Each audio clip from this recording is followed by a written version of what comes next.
Yo, what up? Welcome to another episode of Red Zone in the Lab. That's RITL. I am Deuce. That's DEUCE.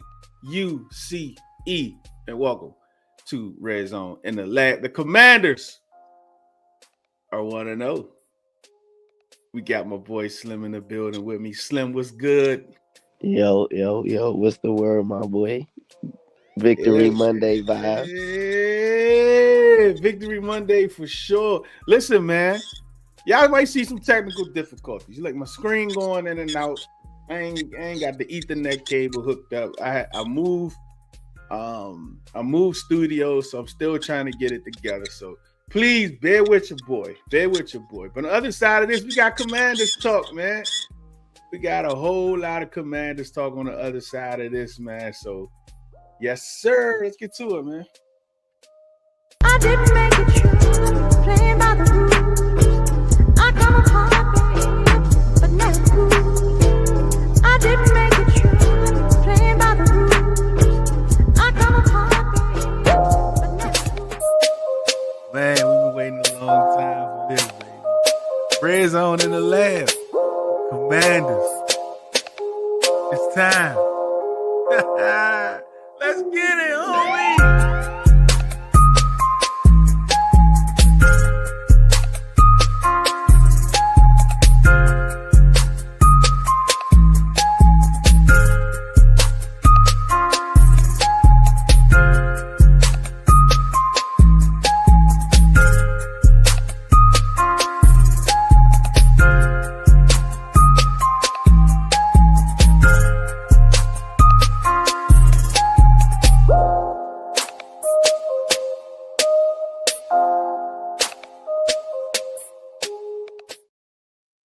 Yo, what up? We are back in the building. We got the comments jumping already. What's up, Mac? Dog is in the building. What's up, bro? Preacher. Secure the bag. It was an honor, privilege to meet you yesterday, Brody.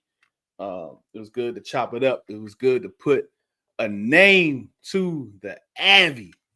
Appreciate that. Yes, sir. Yo, what's up? Cuddy is in the building. What's up, Vito? How you feeling, man? I missed Vito yesterday, but it's all good. Caught up with some other folk. But next time, we definitely want to tap in. Miss Janet, how are you? Victory Monday.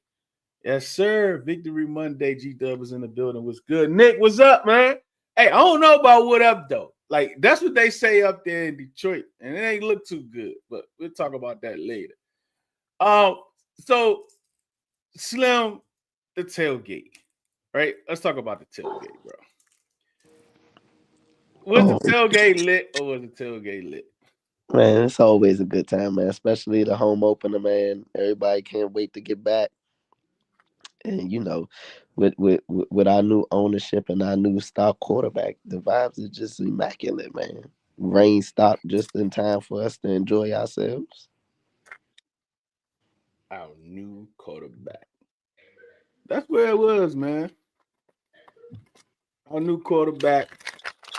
But it was a lot of stuff about the game yesterday. We're gonna get into it. I watched the game over because, like, when you at the stadium, that's why I tell people, man, like, you can't watch tape and the game at the same time. Like, it's impossible. Yeah. That's why we got like initial reaction every day, right after the game, and then by the time Monday night, Tuesday morning get here, everybody like, oh, my bad. It actually wasn't. It actually wasn't that person. You know what I'm saying? Facts. So, Carlito says good to be back. But yesterday, check out the OTA show last night. We did initial reactions after the game. It was absolutely a vibe. Tailgate was absolutely a vibe. I'm dropping stuff. But yeah, man. I'm gonna pull up. I do want to go over a couple things with Dan Quinn's presser yesterday, and I mean today, and he talked about a few things. But we got a quick turnaround, right? Like we got a quick turnaround. We play on Thursday, but we ain't really got no excuses because of the fact that they also got a quick turnaround. They actually play after us in the 4 o'clock slot, so they actually have less time than what we do. So we usually watch the opposing teams on Wednesday, but of course it's a short week, so we might gotta kind of watch them tomorrow.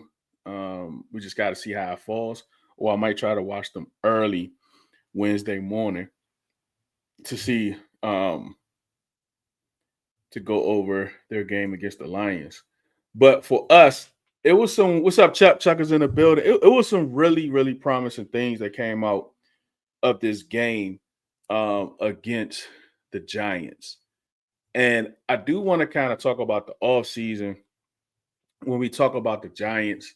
I was on on the Giants show this past week, and they were and like during the whole off season, during the summer, they were really, really excited about what they had as far as the front five is concerned.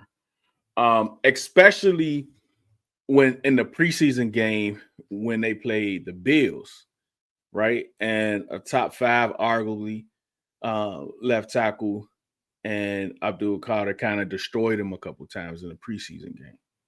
You have to be extremely careful when you are getting a little too excited about a preseason game. Because like some things about the preseason game is a lot of those guys in the back of their mind is really thinking about getting to week one, right? Like I'm trying to get to week one.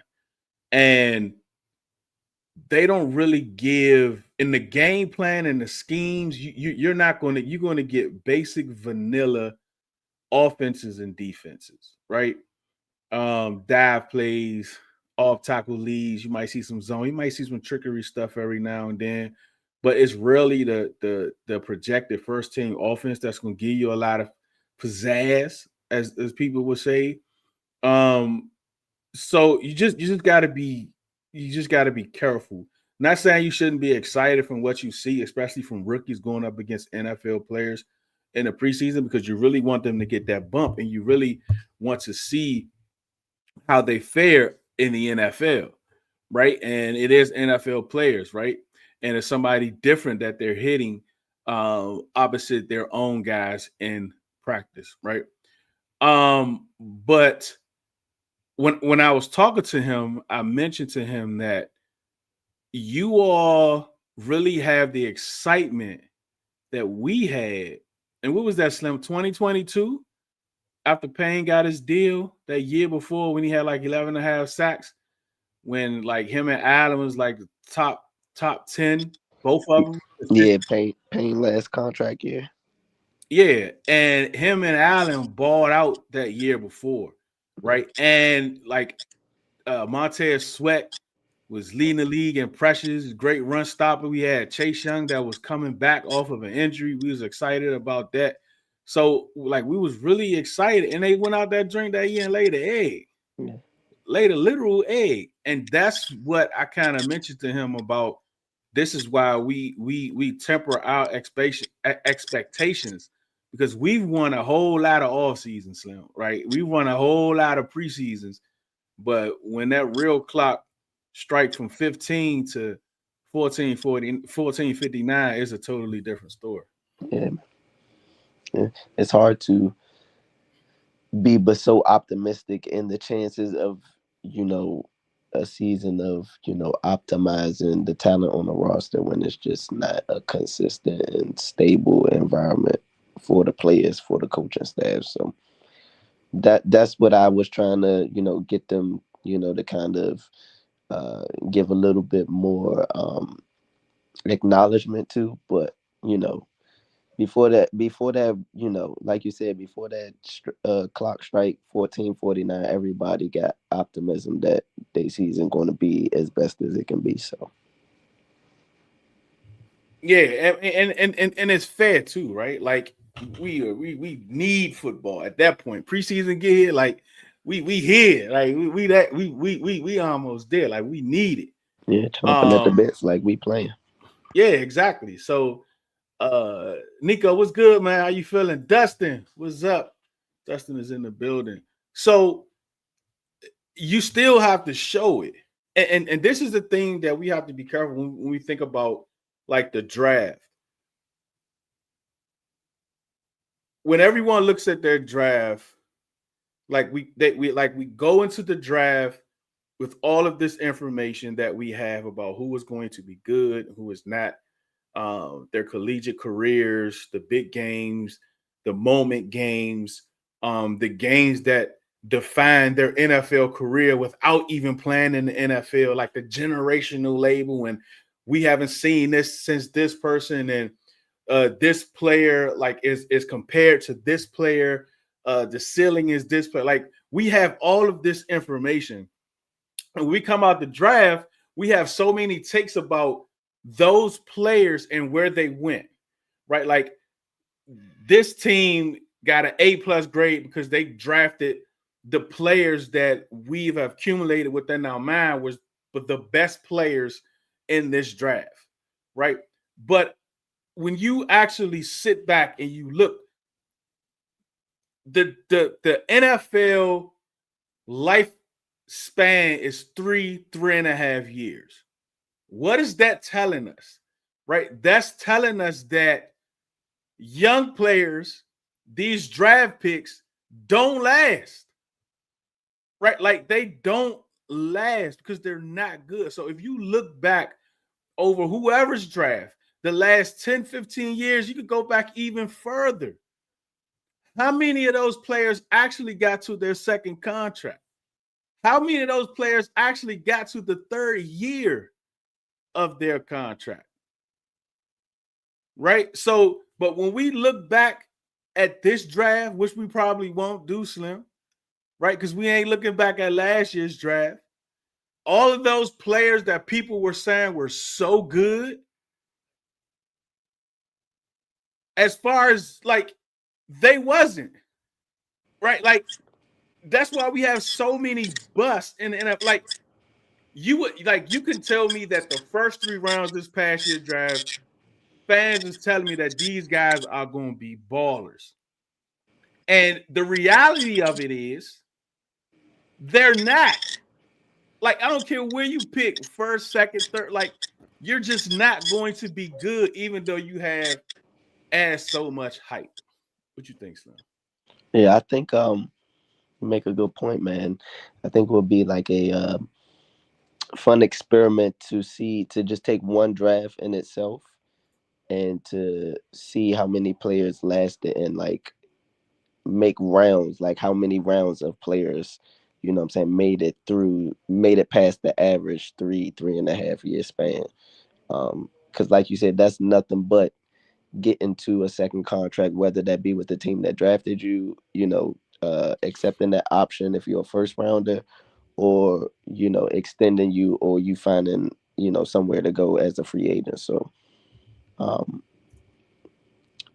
you got to think what seven rounds, 32 per. That's 200 and something players right there, and then on top of that, you got the comp picks nowadays. So yeah, that's a lot of players that definitely ain't don't have longevity. So um, that's why you just gotta watch how optimistic you get as a fan. Again, it's always fair up until the game start to be played to have that optimism. Nobody wants to just think that they don't have a shot before the games are played. That's no fun. So, but you definitely got to temper that optimism, especially when you're not a fan of a team that you can trust that the stability and the foundation of what's going on is going to lead to sustainable success more times than not. Exactly. Right. So, and I say most of that to say, what's up, CJ? How you feeling, buddy? Like I say most of that to say, it is to get right into Bill Krosky married, right? And we heard a lot about how certain and to your point about like optimism stuff like that, this really doesn't apply. And don't take this because probably if you're watching this, I'm not talking to you, right? Because the person I'm about to mention is doesn't watch podcasts really, right? So if you're a casual of the game and you're just there when the season starts, really, right? You when the preseason start, you see this, you see that, like you're going to be like pumped up and excited. Like I can expect that from those fans. Like I can expect that from my aunts and my uncles to be excited about certain things that they see and expect like that's going to be what the kid like. I can because I was there at one point, right? I can expect that. But if you are going to be talking ball, right? If you're going to be engaged 11 months out the year and talking football, then it's a sense where people say you have to be held accountable for what you say, right? So if you're telling me that because a player was drafted in the 7th round, he's not going to be good, then that's really not entirely true. And it actually goes down to different positions, right? Like quarterback, running, like it's really it's so much context when you're talking about the draft, right? Because like we was just talking, Slim, we could talk overall, right, and look at these teams drafts from 1 through 7 to say if this player hit, what's the rate. But ultimately the conversation will get as detailed as position by position, the age, the conference that they played in, the schemes that they run, the scheme they end up going to. Was that NFL team head coach and staff on a hot seat? Was it a fresh staff? Like all of those different things matter. So everything is not as black and white as it may seem. Yeah, it's never as black and white as it seems, far as the talent that us as fans, casual or not, like that's what we speak to the most is the talent on the roster that we see going into the season. So I definitely think that um, with these drafts and with a like you said, with like a bill, um, the conversation shouldn't be whether they're going to be good or not, but just how good can they be in that specific situation that they get drafted to. Um, because like Bill or any other 7th rounder, a Tom Brady will tell you once we lined up and we through training camp, like where you got drafted don't matter. Right. And Once you that's get the like opportunity, are you gonna make the most of it or not? and that's where I am. Right? Like that's where I am when it comes to the draft. And I understand your position that you were drafted, your positional value. It means a lot, especially when you're talking contracts, expectancy. Like all of that stuff does matter. But when it comes to on field and what you're able to do, right?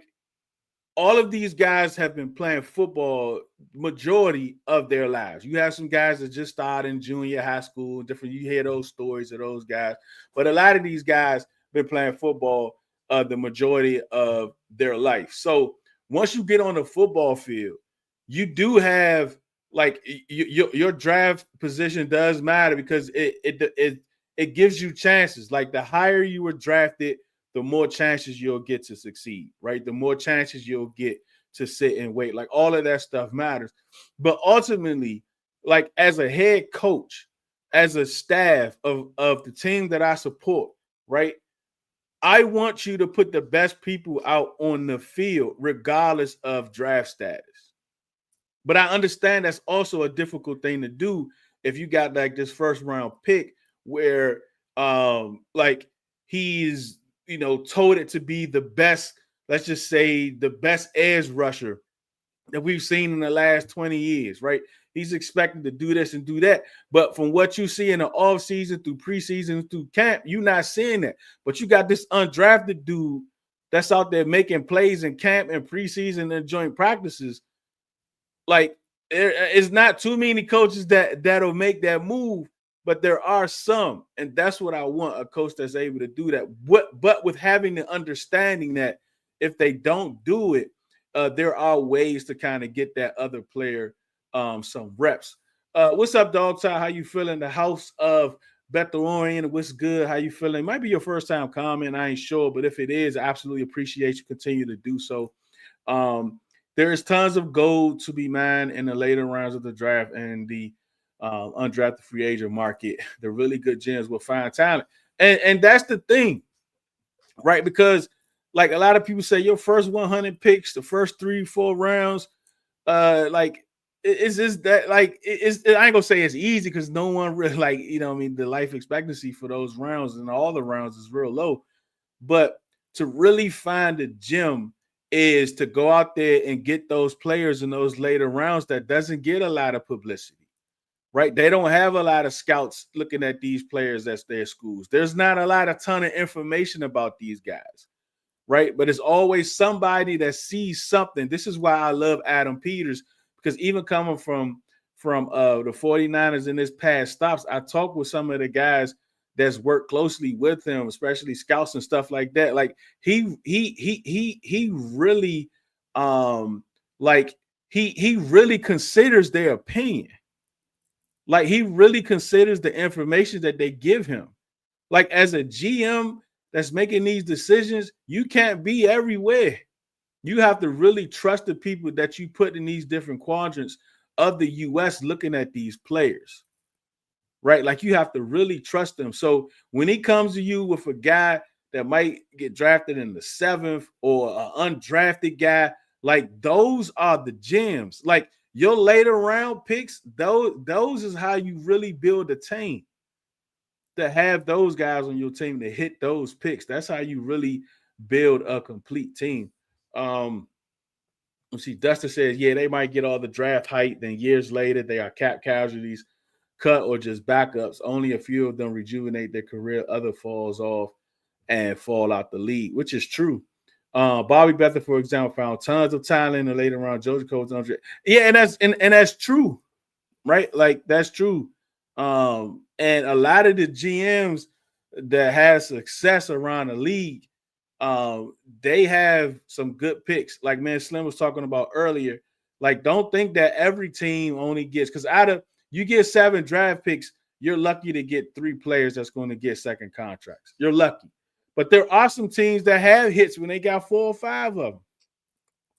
Right? So, like, not saying it can't happen, but the numbers and the percentages proves to us that the life expectancy is 3 years because of these guys is not hitting. This is why the whole thing about your team is always confusing me, because what do you think this league is built on? It's not built on 20 to 23-year-olds, right? It's built on 24 to 28-year-olds. That's what the league is built on. The second contract guys, because more than likely, if you get a second contract, more than likely you're going to get a third, even if you start the 1 year, the year-to-year process after your second contract, right? Georgia Cole and Jeff about undrafted free agents. George Stark was an 11th round pick. Oh yeah, I remember the drafts back then. Was there like 15 rounds, 16 rounds or something? The whole linebacker core. Yeah, my man House bringing all the numbers. Look at this, Slim. Uncle love this. Yeah, man. He a Washington encyclopedia right now. Yeah. That ain't Google. That's straight off the knowledge. Yeah. Uncle Love, you might gotta get him on the show. Glenn, what's good? What it do? Glenn is in the building. I would say it is mandatory to have a high hit rate on the later picks to keep a constant influx of young, inexpensive talent. Yeah, that's the truth, right? Because remember, your draft status matters in contract negotiations. So if you one of them late day 3 guys, you really gotta perform like above your draft status if you want to be in the company of those guys that's considered high pays at their positions in the league. You can't just do all right. Like you got to really like go out there and perform from year to year. What's good, Steve? How you feeling, man? In the case you have not figured out, I am old. I was around when the Dead Sea was only sick. Oh my God. That's hilarious, Sim. I was around when the Dead Sea was only sick. That's crazy. But yeah, so like when you think about Bill and you think about see like the misconception against Bill was like he wasn't a good running back. He was a good running back, right? It's just that this year he only played one game because he had the paperwork issue, which wasn't his fault. It was the administration and the NCAA. So like that's where the issue came in at with his paperwork, his eligibility, because his rookie year they actually redshirted him, but the paperwork went in was as if he wasn't redshirted. So when the NFL, like when they looked at the paperwork coming into the year, no one like made the adjustments or made the correction that he was actually redshirted and didn't play. So and somebody else had his number, so he lost eligibility. So that was the whole story with that. But coming into last year, he was projected as a mid-round pick. He only dropped to the sevens because of that. But he was projected a mid-round pick. And we know this running back class this year was allegedly one of the best we've had in a long time. Right. But what I didn't know, the information that I got from Ryan Fowler a couple of weeks ago, it wasn't like he was just sitting around. Right. It wasn't like he wasn't doing anything during this time period when he wasn't playing. He was actually the scout team's running back for the full year. So he was getting bumped the full year. Right. So that's why when he went to the Shrine Bowl, he was in shape and he dominated. He had a great Shrine Bowl. Right. And the Commanders had like 4 or 5 meetings with him in person, audio, whatever the case may be. They met with him at least 4 or 5 times. Right. So when you have him and you pick him in the 7th round, you look at it and it's like, it's a 7th round running back. But if you listen to a lot of people that does the grunt work on draft picks, and I think Louis Riddick has a tweet from like 2023, 2022 saying, watch out for this kid, Bill Krosky Merritt. You talk to Ryan Fowler, like people were really high on him. But again, like when we talk about these things, we kind of use where you're drafted to determine if you're going to be good or not without actually waiting to see if you're going to be good.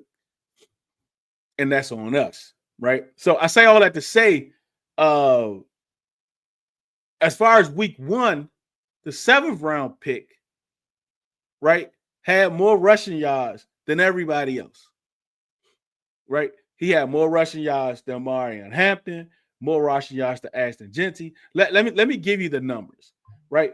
Bill Krosky Merritt, 82 rushing yards. Omarion Hampton, 48. Ashton Genty, 38. Hey, Slim, did you see that stat, bro? That had Ashton Genty had 38 scrimmage yards, but 42 or something like that after the tackle. I mean, after contact. Yeah, that's an indictment on that O line. He looking like Saquon Barkley rookie year. Yeah, but like my thing is how he had 40, how he had more after contact yards than actual yards. I'm thinking it because maybe he got like some couple negative stops. Negatives. Yeah, yes. That's what I'm thinking that was. Now that I think about it. Travion Henderson had 27, and the thing with him, from like just checking out the timeline, is that they wasn't using him correctly, right? They wasn't putting them in situations to succeed. But that's another thing that when we talk about these players, these draft picks, and what they coming into or whatever the case may be, is are they being used correctly? Is the scheme actually going to fit them? Did the GM actually pick this player because of pressure? Like a lot of times that can happen too, right? You picking players based on pressure and perception and not for your team, which I think Adam does. I really think Adam drafts based on what his OC, his DC, and his head coach want in players and how they fit this scheme and how they help this scheme out. But a lot of times you get those sexy picks based off of it just because you can have great draft grades. Like think about it. How often does a team have, like, that's another thing to kind of look at. Dog Tide is our stat man. A lot of these stats that you hear me saying, throughout the show. Red Zone in the Lab is Dog Tag giving me those stats. And when you hear information about like rankings and where players at all times, it's all coming from Dog Tag. But like, um, this is something we should do. How often is the team have like an A plus, B plus grade, draft grade? And like, how many of those players actually get second contracts? How many of those players actually get to the third year? Right? Like that we should definitely look at that come next I offseason. don't even like they don't. It's always like the best be like A's, and then the worst be like C's, maybe a couple D's, but like you never see them just be like, oh yeah, this team just failed the draft. So Right, right, right. that's how it's all a crapshoot whether you Yep, analyzing it, picking the players. You know what I mean? As a staff, it's all a crapshoot because it's so many variables that's going to go into that player being good. yep, yep. And like, let me see something real quick. There we go. There we go.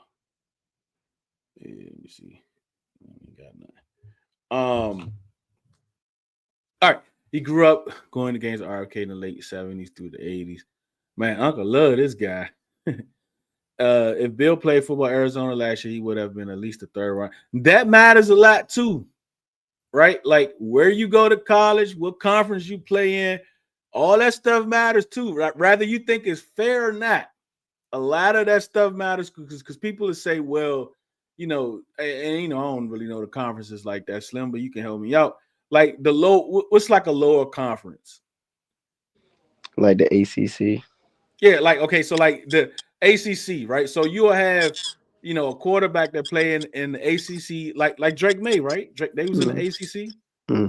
right? All right, so like AC, but then you'll have like SEC quarterback or something, or linebacker or something like that, and they'll compare the two based on their conference and who they played in their conference. But for me, I know they're out of conference games, so for those teams, let me see the ranked teams that they played and the out of conference games that they had, even though they're at a school that's not considered like a higher echelon of a football school. Let me see the actual football schools that they play. Let me see the numbers of those games and see how they fare. And that's where the scouts and the people that does this for a living are so important. Is because that's what they do, right? Yeah, and you got scouts on all different levels. Um, and like you said, you got regional scouts, you got scouts for specific teams, specific players. Like, yeah, it's definitely very in depth. Then, and it's always more than like you said, the black and white of just the player that's picked and the team the roster that they get added to. Um, Let me see. So the same way Terry has last month. Yep. That's the thing, right? And JCM is an older cat too, right? So like I think he took the COVID year and but that's the thing is like wear and tear, right? When because we had a lot of old conversations this all season, right? But where does wear and tear fit? Right? Like Terry, yes, he is about to be 30, but at the same matter of fact, when is his birthday? It's September what? When is his birthday? It's this week, ain't it? September 10th? Is it 10th? 11th? Something like that. So like where does mileage come in at? Right? Like where does mileage come in? And if you're a guy that's a super senior and you coming into the league only playing got like really 2 years under your belt of college football, right? Like that makes a difference too. So when you have less mileage, you should be expected to do something. Because really, when we think football, like 30, like it's all about history. And what history tells us is that some positions, when you get 28 to 30, is when everything starts going downhill. Yep, just played in the Mountain West. Yep, that's one of those schools. Like, right? Like you really have to be entrenched. That's why teams have scouts in different regions of the US. Is especially for that. Like all the scouts are not just in the SEC conferences, Big Ten, right? They're in the Mountain West too, right? There are football players over there too. That's what you want your GM to understand that. Zero.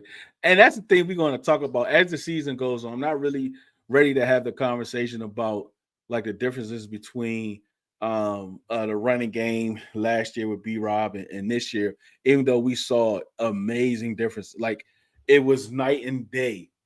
It was night and day. Not only the running and the vision was night and day, but the blocking was also night and day. And you can see that. Like he made a couple jump cuts. I can't wait to put that on film tomorrow. So make sure y'all follow me. The jump cuts that he made, the 1 foot dirt, decisive moves that he made, the burst, the acceleration that he made to get upfield. We have not seen that in a very, very long time. He's actually, we probably haven't seen something like that since like Durgan's guys. Because if you think about it, even Alfred Moore's, his vision was elite. Like he just had elite vision, right? And he had quick feet, but 5-yard, what they call it, 5-yard cone or 5-yard distance or whatever it was, or whatever it is. Like it ain't like he outrunning 100 people, right? But he had great angles, right? It's just the way that he ran, which made him so great. If you put speed on Alfred Morris, he could have been one of the best running backs ever. Like no cap. Like that's how great his vision was. All right, bet. Bill only had 500 total carries in college, which is a low amount. There is a theory that a running back only has so many carries in his career, so having less wear and tear. Yeah, there was a great theory. What's his name, Slim? The fantasy guy. We was just talking about him the other day. Who's giving us, what was that, the 300 touch rule or something? What was his name?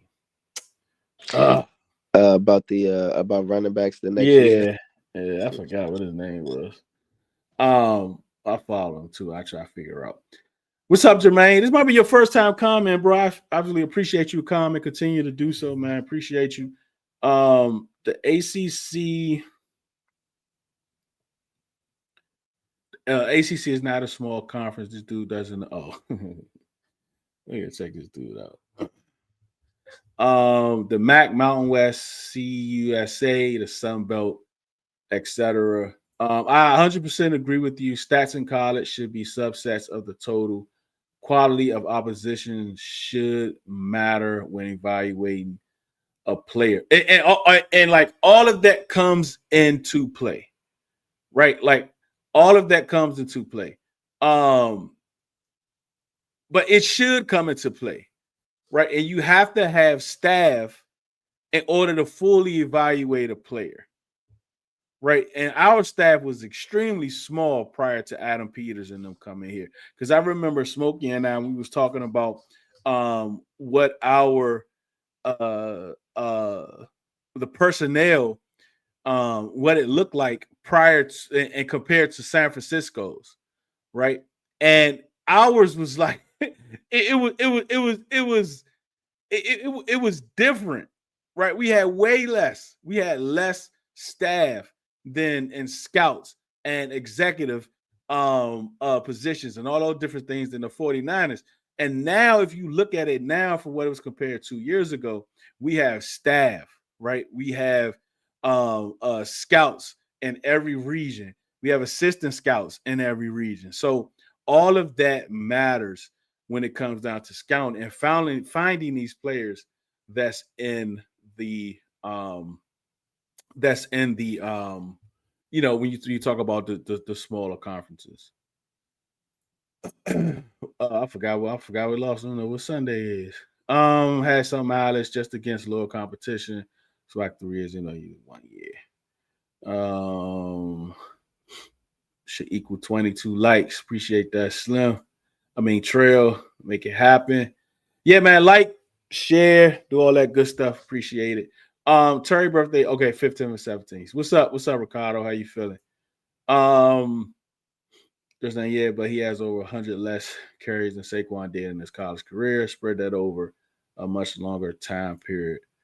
Terry, okay, 30. Turned 30 on Monday.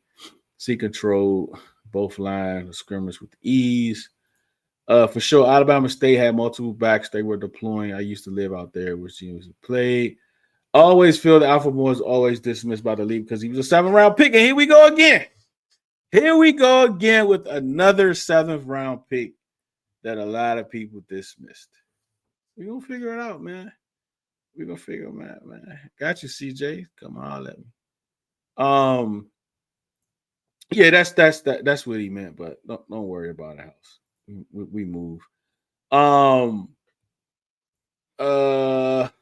They talking about the Pac-12. So like that's something to consider, right? So when you think about, and this is just week 1, right? And we talked about that. Ollie Gordon had 4 yards, Caleb Johnson -2, Scatterbo -3. And we're gonna talk. We're gonna talk about Cam Scatterbo, bro.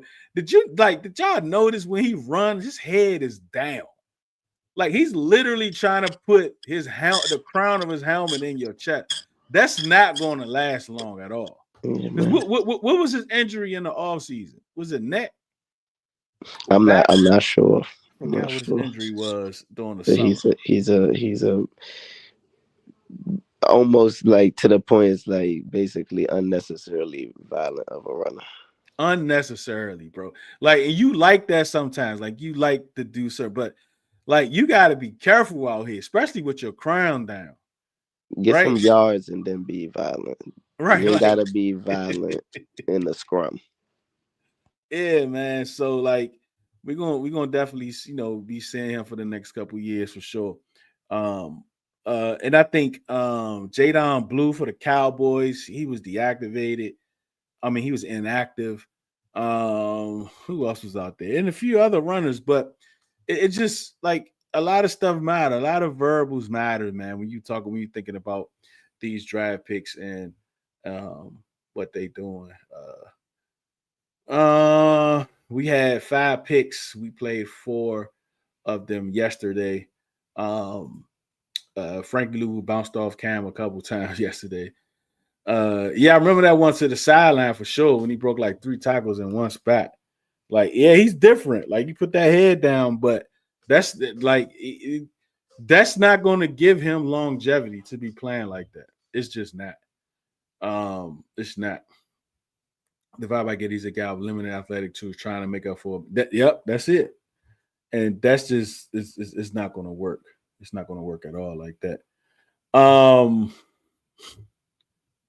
Let's talk about snap counts real quick. I had the snap counts up. I want to see how y'all feel about these snap counts, man. Let's do the offense first. So on the show, I forgot what show it was. I was mentioning last night's show. Like, this is before we got the snap counts. About the substitutions. We were substituting a lot yesterday. Like a lot yesterday.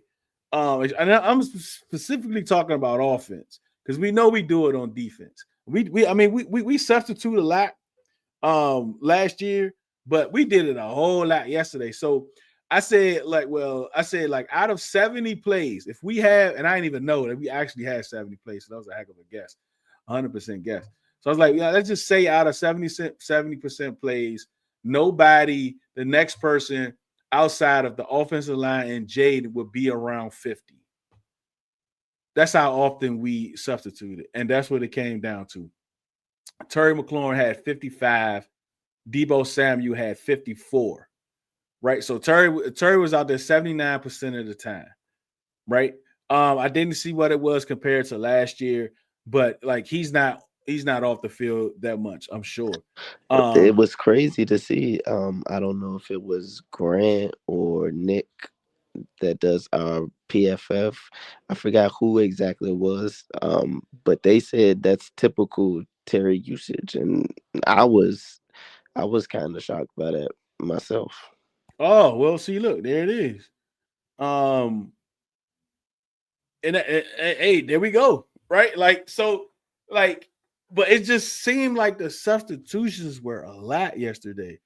Like Ertz, Was next at 45, Bates 37, Noah Brown 33, Eckler 33, JCM 23, Lane 21, Chris Moore 19, Jeremy McNichols 13. I think most of those came in the fourth quarter. Ben Simmons only had 8. Ben Simmons only had 8 plays, but he made the most of them, though. He had some great How blocking. many did Yankoff have? 4. Simmons had 8, and Yankov had 4. That might get switched going forward. The leash getting thin with Ben. Yeah, it is. And Luke McCaffrey had 5. He had 5. But any surprises that I think Noah Brown and Turry, like my take was going to be like because they want to work them in. But if that's the case, that this is their normal usage, Turry was full go. Right? Like he might not have. I mean, we're gonna talk about that pass later, but like I kind of believe that they really were working out together, bro. I mean, what you think? Yeah, I mean, again, like I didn't see anything, contrary to that. I mean, it looked the same as week 1 last year when Terry was there every day of camp. So, Mm-hmm. and if somebody that is, follows our snap percentage, game by game every season, is saying that that's Terry's typical usage, then yeah. And we know Um, Cliff to do that with our muddle huddle. yeah, and that's why I think and get to understand like muddle huddle is not hurry up. It's not hurry up because our muddle huddles we're subbing players out, right? Like we're subbing players out. So when you do that, the referee comes in and he holds. You're not able to snap until you give the defense a chance to also substitute. So it's not a hurry up; it's a muddle huddle. Um, but yeah. So I'm not. Everything else looks right. Eckler 33, 47% of the snaps. Then you got JCM, you got Nichols, McNichols, um, with the other 53%. Right. So you look at both of them as two separate. So I think JCM numbers going to go up a little more. Um, I think as the next few games, if he continues to ascend, I think Eckler will go more to that. May come in to reserve him, third down, pass catching type running back, which he actually came here to do, which he was doing the beginning of last year, more into that role. Not so much like JCM is taking over his snaps, but Eckler is one of the players that you want to, not put too much on early because you want him to be able to get through the full year. So I think you'll see him more in that third down type of back moving forward. Josh Connolly, man, like he played really well. I mean, he gave up a sack, couple pressures, a hit, but outside of that, he played really well against a supposedly dominant defense. Right? I mean, he had Brian Burns over there, they had Thibodeau over there sometimes. I don't know why they had Dexter Lawrence over there, but that's a whole nother story that they have to figure out. But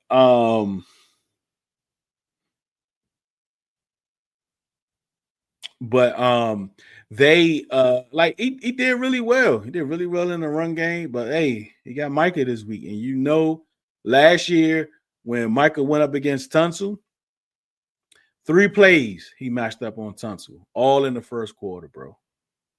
And he ain't come back no more the rest of the game.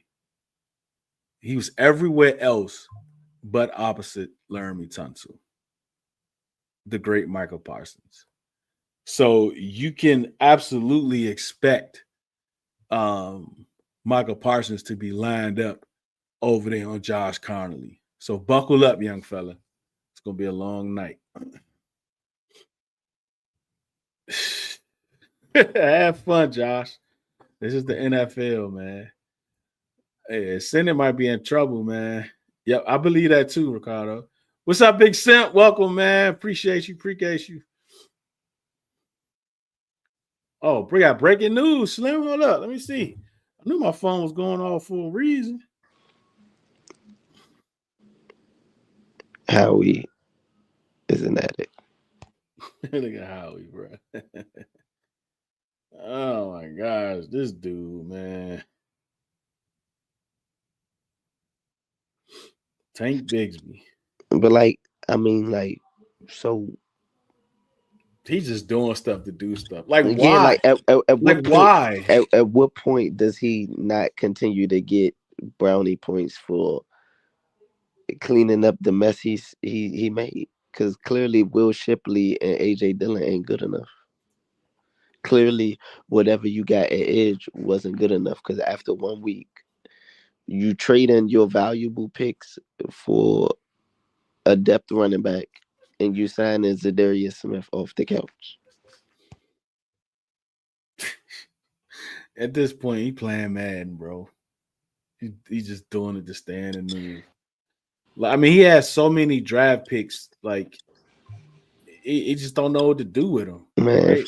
Five got folks hearing footsteps in the dark. It's all fun and games when you just worried about Dak and whoever the Giants got. Now that you got five, and you know you can't let up not an inch. All right, let's look at the defense. Quan Martin, Wagner, Louvu. I gotta go back and watch the Louvu and watch Louvu specifically because some rumors out there that he had a bad game. So I definitely need to find that out and see what's going on. I know he missed a few tackles.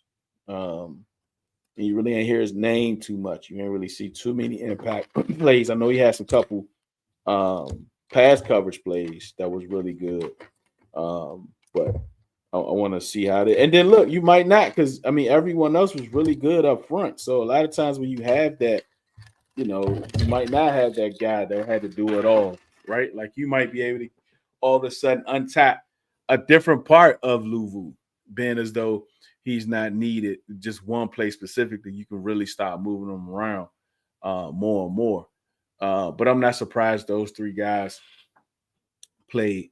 Will Harris looked really good yesterday too. Amos, Mikey, Lattimore, Amos, Payne. So it kind of, I don't know, but it looks like because the first play yesterday, I mean the first play out the gate, Trey wasn't on the field, right? Because I think they was in 12 personnel or 13 or something. So I think it seems like when they're run like in 12 or 13 personnel, it's Mikey out there and not Trey Amos.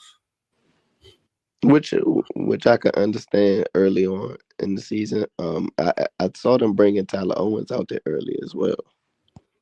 He looked like he looked like what's the dude last year that was coming out a few plays? I can't even think of his name. The linebacker. What was his name, man? We had last year. No, Cody was the year before. Because we was waiting for McGee to get back, so he was out there. He'll come out there in the 4-3 packages. Yeah. But yeah, man. He just it looked like he was. I don't know, man. I got to go back and watch it again. But he's like he was getting beat. He wasn't really aggressive, and he looks like a wide receiver. Like I don't know if he got no, not Mayo, Indian Lake. No, not Dominique Hampton. He actually there's another guy. We didn't re-sign him in the offseason. He played linebacker, 4-3. He came in on the 4-3 packages when McGee was hurt. But when McGee came back, he was inactive when they brought him back after McGee got hurt. He said he jumped. Yeah, I saw that. He tried to jump over dudes standing up. Yeah, there you go. Mikhail Walker. That's what we remind me of yesterday. Oh yeah. I was like, bro, like what is it's like he wasn't really aggressive. And then to say he only got 4 snaps, but it looked like he was out there more than that, bro. Bruh, like somebody got them snaps wrong. I seen he was out there a little more than 4 times, bro. I ain't gonna lie. I mean, he had 19 on special teams, but I'm talking about defense. He was out there beside Wagner more than 4 times, man. Yeah, I felt like it. Oh no. Noah, like Noah, got to get his head back in the game, man. I wonder what he's going through right now. Um, but I mean, he had a good play. Then they came back and attacked him twice, out the gate. But like it's kind of tough coming right in, like coming off the bench to be that nickel because he came in when Mikey went out and played. But I Yeah. think the death, but he gotta be ready, man. He gotta be ready. I just hope he's not in his head. He has some trade rumors, right? He's to the bench. He was a first round pick that didn't get the second contract with the same team. So there's a lot going on. And he only signed a 1-year deal this year. So, we're going to need you, bro. So kind of like get your head in the game. Percy Butler ain't had one snap, bro. Nah, man. No way. Yeah, that's what I was saying. I didn't see Percy out there. And people try to tell me they seen Percy. I seen, oh, that was special teams, though. That was Yeah, on special I teams. know. I could have sworn. But I thought he came in when Will Harris got hurt. Yeah, that's what somebody else said, but I guess But it not. was mostly Jeremy Reeves, though. Yeah. Jeremy Reeves. How many he had? Like 20. The house said Jamin Davis is not even on the NFL roster, bro. Oh my gosh. Bro, yeah, he's been on it like outside of me. I mean, he's on he's on all special team units. So maybe that's what it was. Maybe that's what it was. He was out there 19 times, but I'm talking about like defense. It seems like he was out there more than one time on defense for sure. Mm. But that's it, man. McGee only had 2. I know they were sicing the scatter bowl because they actually sent him on a blitz, and we kind of talked about that. If somebody like him, they try to sneak him in on some blitz packages, and they did, but he got picked up at scatter bowl. So that's something to kind of look out for as the season goes on to fit him in there. But yeah, man, those were the scap counts. But I do want to talk about Kinlaw. Man, Kinlaw had a heck of a game, man. Oh, here you go. It was Ben. Ben was saying that McLaurin 79% of snaps in line with typical usage. Brown is 49% Ben lower. Standick. Yeah, standing. Okay. Brown is 49% lower than typical usage. So I think that'll creep up for sure as the season goes on. That'll creep up for sure. Let's see. Javon Kinlaw, man, like this defensive line. They say they traded him in part for another kick returner. He gave a 4th and 5th round pick for a kick return. See what I mean? This guy's an addict. Oh my gosh. Javon Kinlaw, like up front, when you watch, so this is something I'm gonna touch on tomorrow too, but the energy, like everyone that's in the chat, let me know, man. Like the energy surrounding the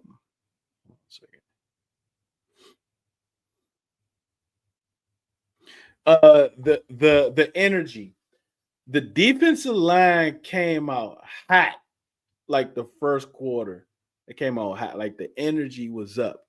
But did you all notice as the game went on, especially the third quarter, out the half, it was like they didn't have a lot of energy. It kind of picked back up in the fourth quarter, though. Is that something that you all noticed, or was just more so me being on there? Like, did you all notice that on TV? And those that's in the chat because man, Slim was at the game.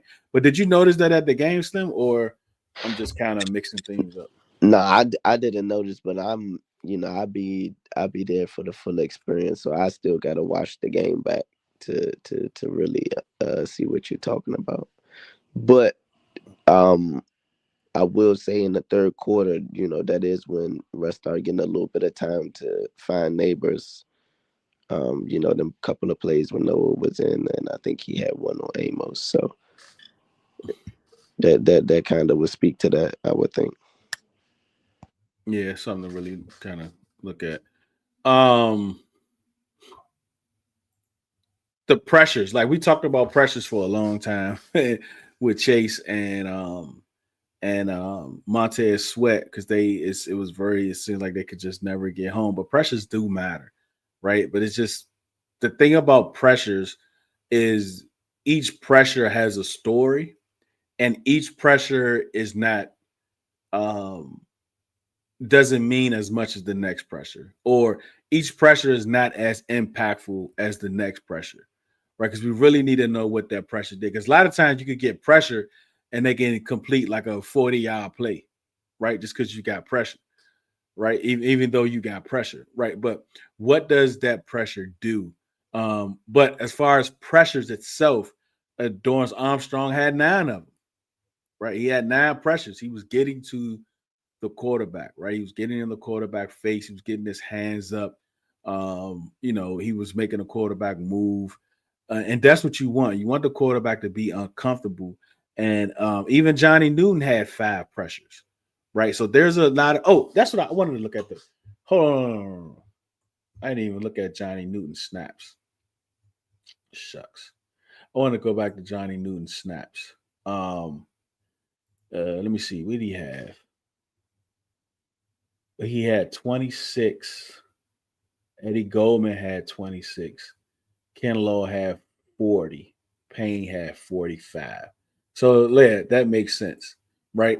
So he got 5 pressures, right? Ken Law got 2 pressures. The defense is very dominant. The defense is very dominant. And we got to be careful. Like, I know Andrew Thomas wasn't there. I know Evan Neal wasn't there. But Evan Neal is not like this big loss, right? It was even some chatter that he might not even start, from my understanding, right? So, like, but Andrew Thomas is a big deal. But in times last year, it wouldn't have mattered, bro. I don't even know if they had Andrew Thomas last year when we played them the second time. But it didn't matter. Like, anybody, any and everybody, like the worst running teams was running on us last year.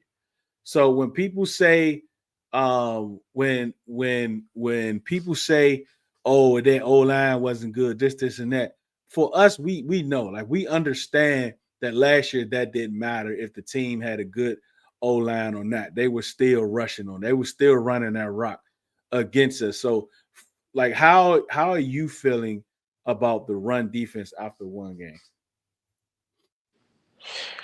Long story short, I love the performance to start, and I would like to see just how much of that we can expect, because we get um the opposite end of the talent spectrum on Thursday. So um again, the Giants are an NFL team and they got NFL players. So, and like you said, we seen the worst of the worst have their way in the run game last year. So just to see them, just to even have the confidence that when they're up against the team that they're supposed to do that to, that they're going to do that. That in itself is progression from last year for our defense. So Yeah. Jack, I am in 105. What's up, Al? One of Ron's wasted picks. Louis Fleur Delis. Hopefully, this is the most we will see Trustway for a while. I know a little, like a injury report came out today, but that's usually they don't do that because we got a game Thursday, and this is just a rest and recovery day. So tomorrow is going to mean a whole lot more, but hopefully not. Right? I really believe that's his Trustway last year. I think he's going to retire.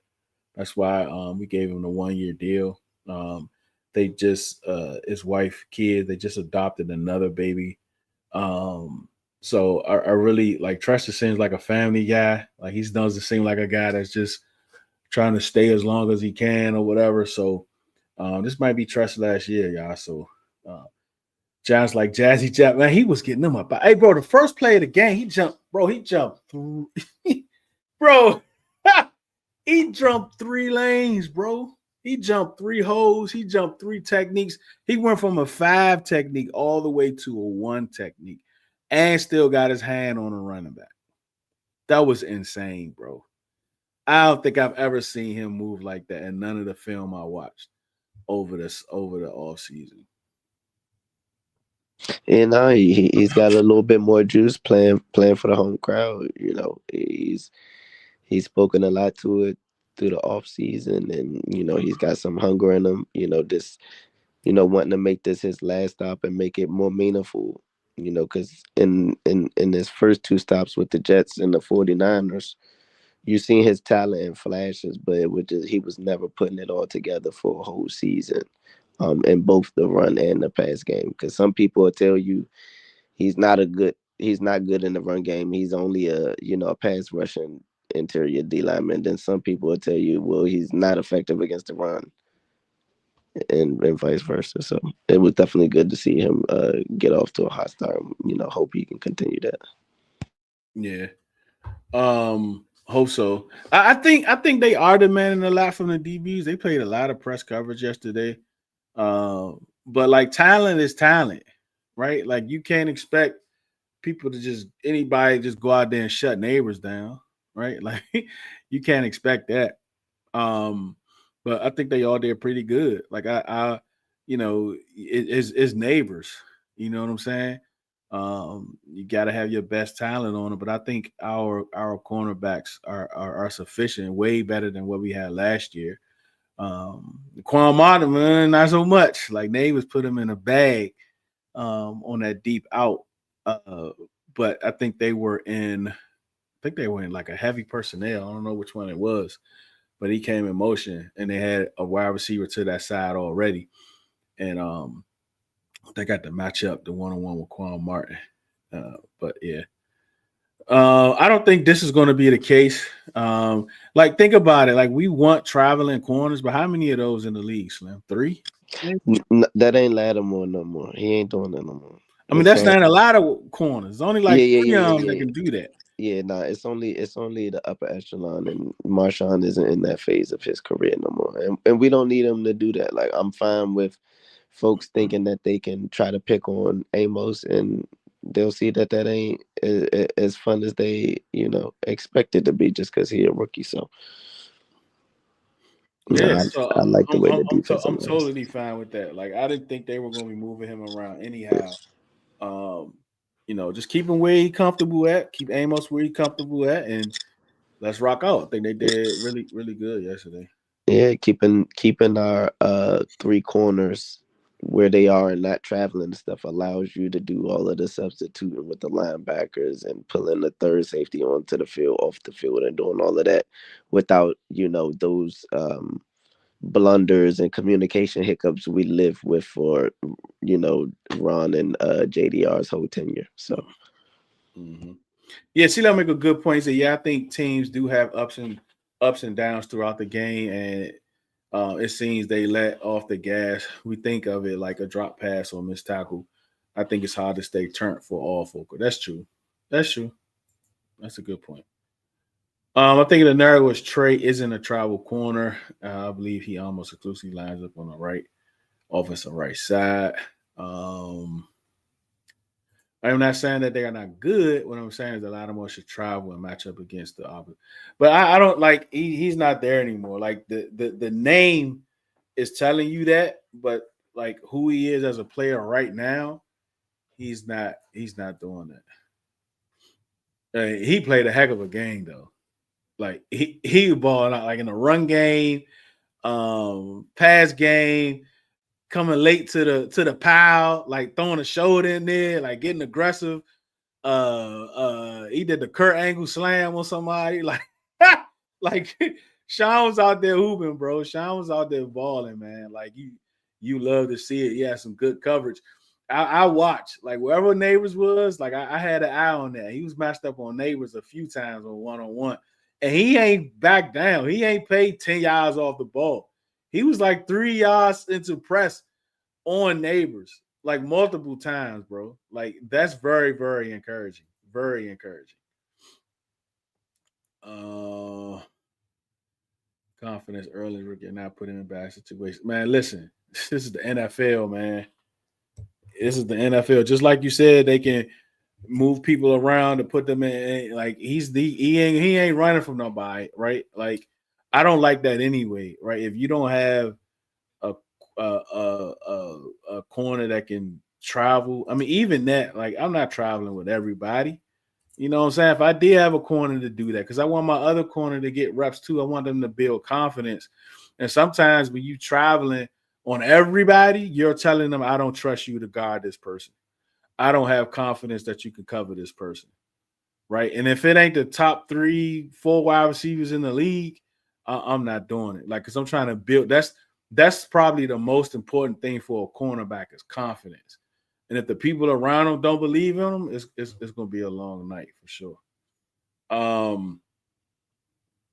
Yeah, man. So like Dan Quinn in his presser, he mentioned like the importance of Biotish and Wise. I think Wise played a really good game too. He was definitely setting the edge, right? What we expected him to do, and he absolutely did that. And when you can get some coverage sacks and some good coverage, he's somebody that continues to hustle, and he might get a sack every now and then or a pressure. He chases plays down. So that was great. I mean, Biotis played a heck of a game, bro. What Dexter Lawrence had? What 2 tackles? I think 2, 3 tackles or something like that. I think he played a very good game. Coleman played a very good game. So Abdul Carter, right? Like I saw Abdul Carter, but I ain't really see Abdul Carter. Kayvon Thibodeau, like they were telling me that his workout videos told them that he was going to have a great year because his all-season workout videos. I could do a workout video right now, and it'll take me 20 minutes to walk from one end of the alley to the other. But when I cut that video up, yeah, that's what look like I'm tapped in. Bro, the boy ain't been good since Leno was active.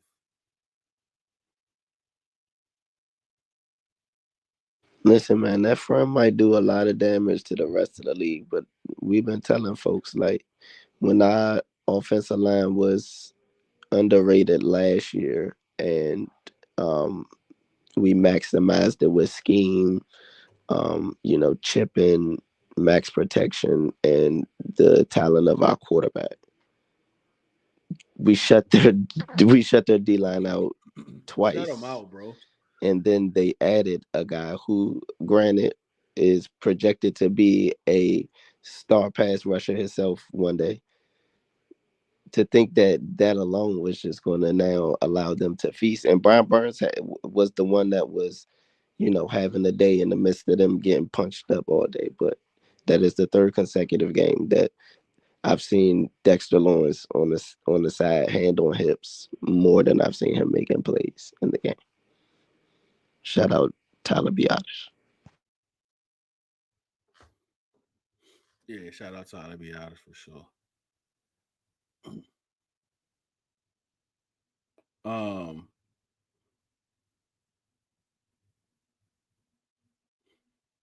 I was about to say.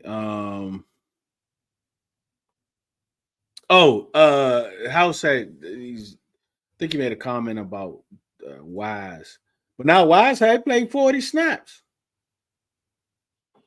as an edge rusher. He played the most snaps as an edge rusher. Him and Armstrong had 40. Jacob Martin had 28. Von Miller had 28.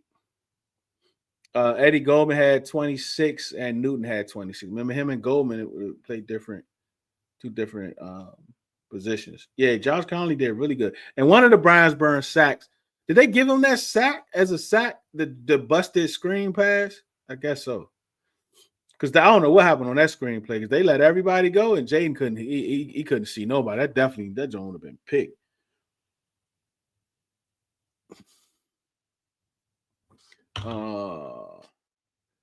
He said Darian Mathis is not on the NFL roster. I might tweet both of them names out. And Josh only got truly beat one time. Yeah. But yeah, man, it's a lot. Tomorrow's show is we based on a lot of tape. So If you like tape, if you like numbers and stats, all of that good stuff, all 22, all of that good stuff. There's a lot of it's going to be based off of that on tomorrow. But all in all, man, like the Commanders, they did really well. They held them dudes up, man. Um, like you just didn't see it. It was a lot of people saying we get third and long. Like they're going. Dude Carter was out that joint trying to block punts, man. Like they had him spying Jaden. That just didn't make any sense to me, bro.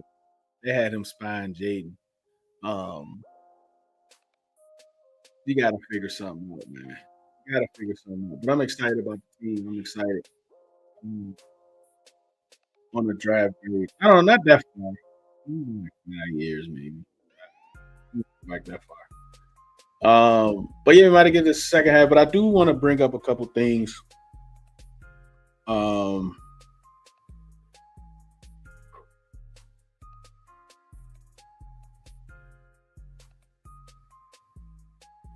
we might get a guess.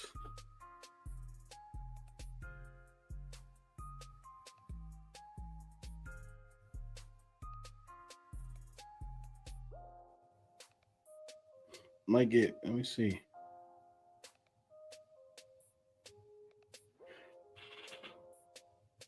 Let me hit him up real quick.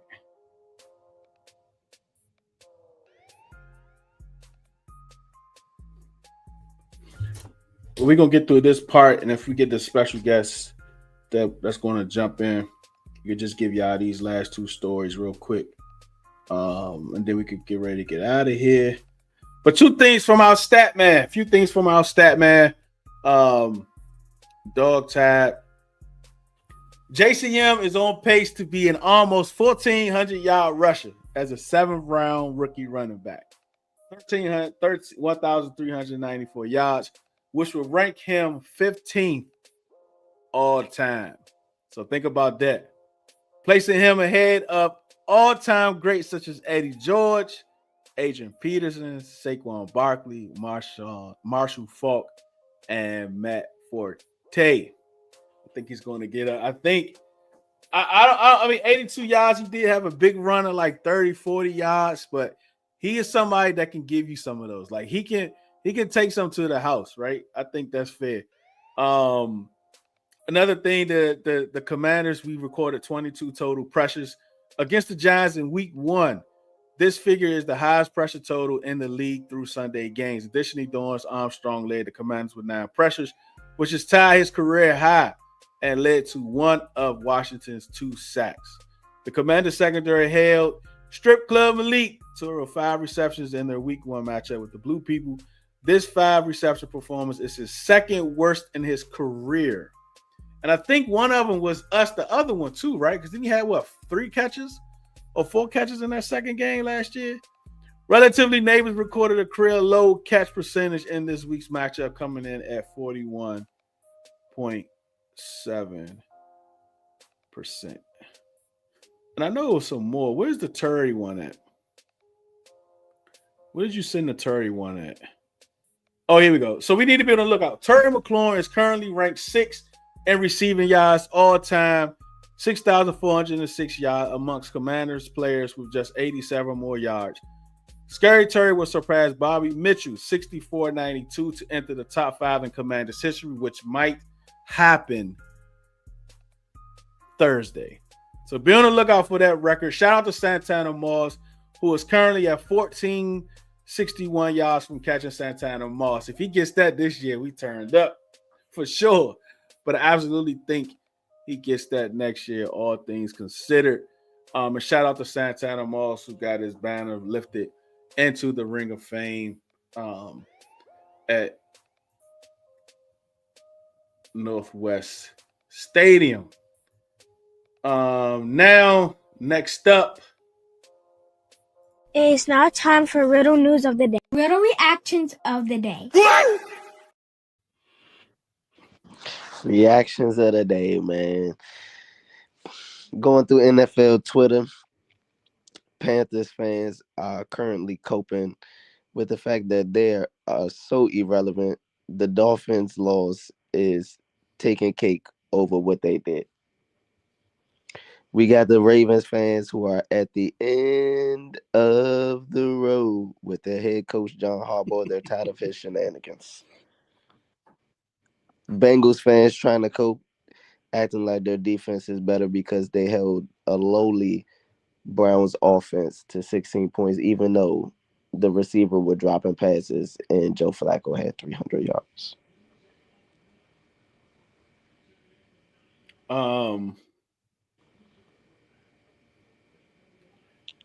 And just all throughout NFL Twitter, we're seeing tremendous amounts of copium being passed through the fan bases of those who lost week one, because we all know what 0-2 typically means in the National Football League. No playoffs for you. so like the crazy thing about the Ravens game was insane, bro. The Ravens game was insane, I like for a team as talented as they are consistently, that wins as many games as they do consistently year in year out. The type of debacles they have are of the likes of a 4-win, 6-win team. The way they be losing some of these games, man. 15 points with 4 minutes left in that fail, and you lost that game with a superstar quarterback and running back. Insane, bro. They had like the number one receiving wide receiver and the number one rushing running back for week one, and they still lost. And they still lost.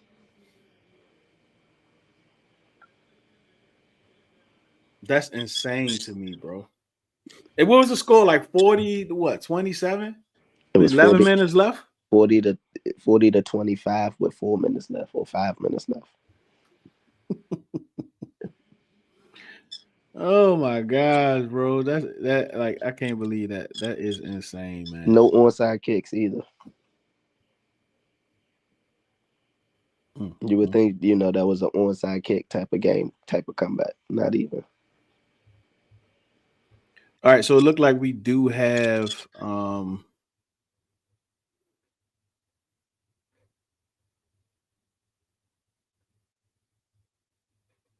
we got Felix going to join us to chop it up about the vibe at the park at the stadium yesterday in the booth with the media and on the field and all that other good stuff. Let me see. That was a tough game from them, man. That was a tough game for Ford. Yep, give him more touches. 113 passing yards for Joe Beasy is insane. By the way, they win a quarterback stat apparently. Oh man, yeah, he down bad. His account suspended and everything.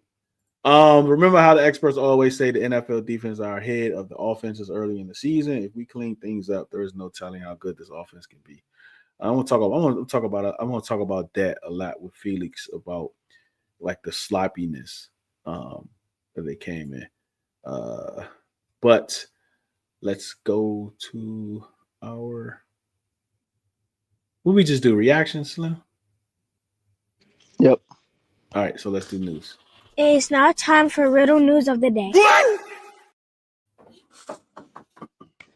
In news of the day, we found out that J.J. McCarthy has an alter ego that he taps into before every game when he puts on his quote-unquote war paint, which is just his black eye paint that he puts under his eyes before the start of every game. The Bears announced their stadium plans to move into a new field, so they'll be moving away from Soldier Field.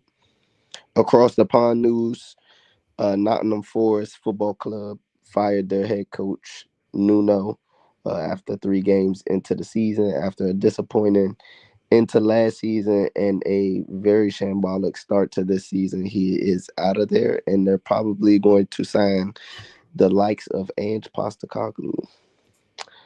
A fan was recently banned from Bill Stadium after pushing DeAndre Hopkins and Lamar Jackson in the helmet forcibly. That fan is no longer allowed at Bill Stadium. So like in junior high school, if you haven't seen this movie, you need to. The program, right? Yeah. We will watch the program the day as a team in the gym every homecoming. We will watch the program. That movie gave us an alter ego. It's like it's a thing where and certain people do certain things, right, to get into that, because like to play football, especially play football at a high level, Yeah. like you have to create something that's not normal, Yeah. right? Because you're literally wanting to hurt somebody in a sense where like you don't want to hurt them their life Yeah. outside of football, but in football terms, you want to hurt them. So you have to create an image or something within yourself. And some people do it differently. Like JJ McCarthy put paint underneath his eyes or whatever the case may be, right? Some people like Kinlaw, he might cut his jersey up, Yeah. right? Like we do the eye paint, and for homecoming we get the paint all on our face. We do all that stuff. Some people wear the arm sleeve or a glove, like something to say, once I put this on, I'm a whole I'm, different person. I'm ready to go. Yeah. Yeah. Yeah. I'm a whole Whether it be the pregame, people got pregame rituals. Just different. you gotta tap into somewhere different mentally than just who you are as an everyday human being. To be at your optimal level any given Sunday. For sure. For sure. Um let me see what else. Um so like, I don't watch soccer. I don't watch kickball. Yeah. Right. But is that normal to fact? Like we've seen that. Like we've seen that in the NFL, we've seen it in the NBA, like Yeah. and in the NHL, baseball. Oh, I forgot all about like prayers to go up for oh my gosh, forgot his name. Volante. No. Oh, The Nationals, the old manager that just passed away. Oh my gosh, huh? I gotta find it. I'll find it. I'll find it. Uh, he gotta get in your Ultimate Warrior. Davy Johnson. There you go. okay. Prayers up to Davy Johnson and his family, man. He passed away Yeah, over the for sure. weekend, For man. sure. That kind of reminded me of getting fired. But Yeah. is that normal Yeah. for You're soccer? not. It's so normal that each season fans, along with like their predictions of who's going to finish where on the table, they predict who's going to be the first coach to get sacked or fired. So every year, there's typically three to four coaches, I would say, that folks are looking to get fired pretty early. Yeah. Um, what's up, Marcus? How you feeling, man? We about to end in a little bit. I know Felix Trump was about to come on. He kind of hit me up. I was like, man, what you doing free, man? So Felix gonna come chop it up for a little bit before we get out of here. But what's the other oh, like the fan that was weird. Like fans is like, I mean, Yeah. we had a dildo thrown on the field yesterday. I know they've been doing that in the WNBA. Like the fans been wilding, bro. Like Yeah, the man. fans been wilding, bro. And this dude, like, can you imagine? Like, I don't even know how long this ban gonna be, but can you imagine getting banned from all NFL games and And, events? I would I would hope it's indefinitely or in perpetuity because he could have legit injured Lamar Jackson. The way Lamar and DeAndre just dapping up the fans and the way he did it to DeAndre, it kind of looked like, okay, maybe he could, fan just, smack the helmet. It looked like it could have been one of those, right? But then what he did to Lamar, like Lamar's head snapped back a little bit, and it's like, bro, you can't, like, what if you would have hurt that man's neck right there, like, you know what I mean? Like, that's crazy. Yeah, definitely no room for that in our game. It's insane, man. I don't know, like it has to, because you can't touch, like, it's okay to pat them on their back, give them a hug, but When they like jump up there and stuff, or and the most you do as a rival fan is what Green Bay do to opponents, which is not let them Lambeau leap, but you don't like push them back or like, you know what I'm saying, be trying to use any type of force. Like that's just crazy, man. the house, Like these people got families to feed, man. Yeah, man. Yeah, you right, House. Like, definitely. Like, I thought something was probably gonna happen to Lamar, but like, you can't. And even as players, like, and this, and we was talking about this with Spitgate. Like, these athletes are still grown men. Yeah. Right? Like, and I know they get paid a lot of money, but again, I ask, like, I would love to see a contract that say, we're part of your $1 million, 250,000 of it is allowing fans to push you. Yeah.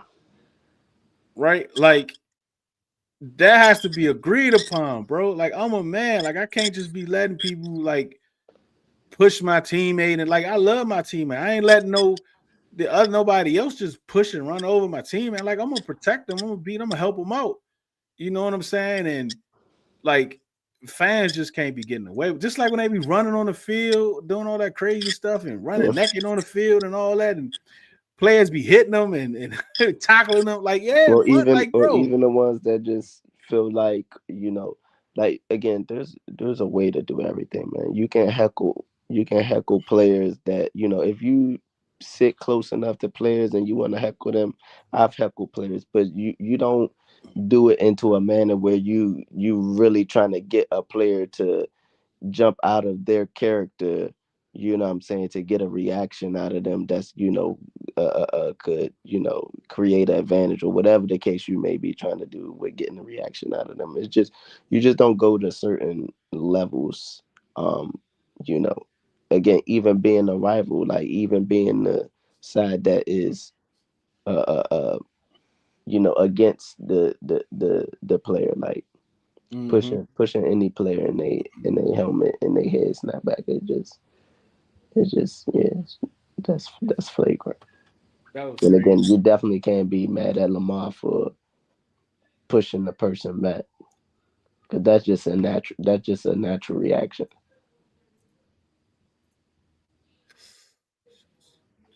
But again, if you just, like I said, all right. a tap on their helmet, no player is gonna, you know what I'm saying, players get tapped on their helmet all the time. So if you just tap them on his helmet, that'd be one thing. That's needed 2 fights of fan free clause in that contract. All right, man. We got my man Felix in the building. Felix coming through, man. Appreciate y'all. Y'all know Felix, beat reporter for the Commanders, Fox Sports AM. Felix, what's good, man? What's up? What's up? What's up, fellas? What's good? What's good? Hey, what's going on, Felix? How you feeling, man? Man, everything's good, man. Everything's good in the hood, fam. Everything's good in the hood. Yeah, appreciate you for coming on, man. So like, before we get into the game, right? What was the pregame feeling like? Like, what was the vibe pregame? Like, not only with the players, but with like the beat reporters. Like, what was y'all vibe like? There's 2 camps. There's the negative. There's gonna be regression camp. I won't say no names. I'm gonna We let got y'all. that in the medians. Hey, I'm gonna let y'all use y'all nuances, Yeah. but we were trying to compare the last time a team had this much optimism going into a season, like true optimism. And we all went back to 2000 after that 99 season. You know, that 1 point loss to Tampa. The majority of that team came back. Remember, they added Dion, they added a couple other players. That was supposed to be the year, and it fell apart quick. This was like, what's it going to be? And after you saw the first quarter, you already got a sense of what this year was going to be. Like it's going to be a step forward, and I think that more than anything was just like, okay, it's just different around here. It's a new day. Like it's not a maybe that was it was a good streak, it was a good run. Nah, it was a feeling like, yeah, it might be something here. It might be something here. I think we sensed that at the end of the first quarter. But that's where most of the vibe was. What's it going to look like? And I think everyone got to see what it's going to truly look like, what we had seen in practices that the fans weren't able to see. That's what we kind of saw yesterday. When it comes to like the pregame thing, like with the players on the field, the different things that rituals and all that different stuff that the coaches do and all that, is there really like with the players, can you like sometimes in school you can kind of look at like when I was playing ball, you look at the other team, you kind of look at him like he gonna be a problem today. Like we gonna have to because it's just something about it. You can just, I don't know, it's like a glow, it's like a football thing.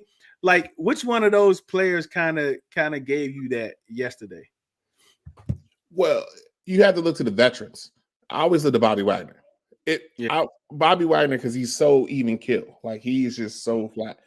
When he has a look on his face and it's about business. And you could just see everybody warmed up. It was business. It was the routine. It was what's supposed to be done. You know, Jaden and his basketball routines, and McNichols always does his ladders first, and Bates and his, like everybody has their own like ritual, but everybody was locked in on their ritual. They did what they did. Like, but I always look at Wagner, because Wagner just there's something about him. He's old school in his approach. Like he's not saying a lot with words, but his actions say everything. He warms up the same way, and he's the first one in the drill. Like a lot of veterans would sneak, second, third in the drill, try to get near the back of the line. But yeah, he's the first one doing it. And so when you see that, Frankie's right behind him. Them young guys ain't got nothing else to say. They got to do it. Yeah. They got to do it. So everybody remembers, from my old school WWF fans, you just remember the Undertaker walking in. Like you knew what time it was when the Undertaker walked in. He ain't had to say nothing. You just knew what time it was. Yeah. And I think B. Wise kind of has that same presence. Like I ain't gotta say nothing, but it's time to go. It's time to go. And B. Wise is always that guy. So he just like old school Undertaker, just walking down the aisle. He ain't walking fast. He's walking with purpose. He just knows it's about to be business. Yeah, it's business. The first play of the game, Javon Kinlaw. Bro, I watched a lot of tape of him from last year. I've never seen that. I've never seen him move the way he moved down the line. He went from a 5 tech to a 0 tech and still got in the backfield to get his hands on the running back. I had never seen that from him, bro. There's a new fire with him, man. And I think part of it is how the things ended with the Jets. Part of it is he's home. Yeah. And he's talked a lot about being home. Like when we've talked and we've interviewed him, and we talked to the side, he's talked about like some city. He's talking about Northeast. Like he's talked about home. So it's a different thing for him. So I think the biggest thing that this team has done with Peters and Quinn, players just love being here. And so they're just doing that little extra effort. And I think I tweeted that out this morning. I said, look at this first play. I think because you put it together. I said, look at this first play. Look how amazing that is. Just he crossed two people's face and got in the back and grabbed the running back with one arm. I mean, he was a problem. And a motivated Kinlaw just makes everything better for everybody else. And that line just played amazingly. I was just going through everything. I'm like halfway through the fourth quarter, but like every single defensive lineman who stepped on that field had an impact play. May not have been a stat.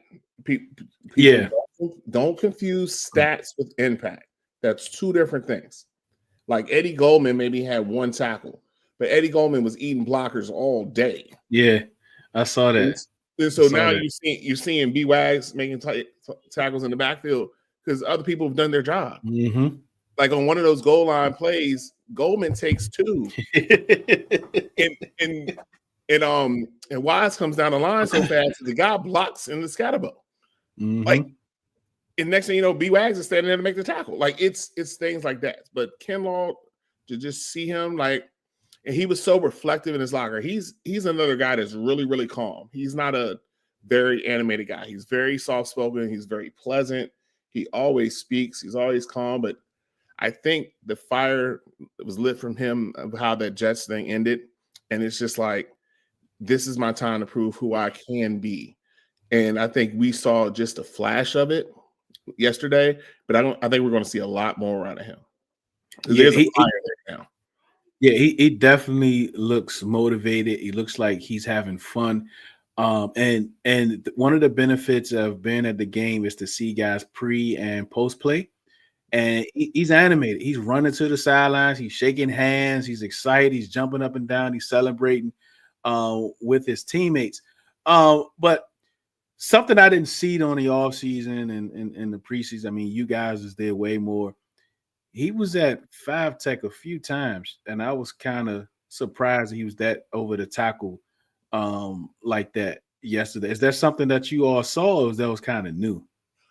It was a little new, but I think it's based on how the Giants played, how they ran the ball last year. People got to realize the Giants ran for 350 yards on the Commanders last year in those 2 games. Like they weren't a good team, but they were able to move the ball on Washington running the ball. So they just saw some things in that, putting him over in that space. I mean, it just put people in bad spots. So like when you have him on outside, Dietrich Wise on the outside, then Payne's on the inside, and you're just like, okay, what am I doing? They played a lot of 5-man line too. Yeah. Notice Martin was on one end, and it could have been Miller on the other end, or Armstrong, and you had Wise would slide into a 5, and Payne's on a 3 where he should have always been. Yeah. Right. And so you see those sort of things. It was a lot of mix-ups, and it threw the Giants off a lot, especially when they got inside the 20, because they didn't quite know what to do. That's a new wrinkle, but that's something that they can do. Like you can see that. Like Wise held his own against Russell Wilson and his bootlegs. How many times have you seen? We can go back to my boy Rakpo. Rakpo would fall forward, and Kerrigan would fall forward.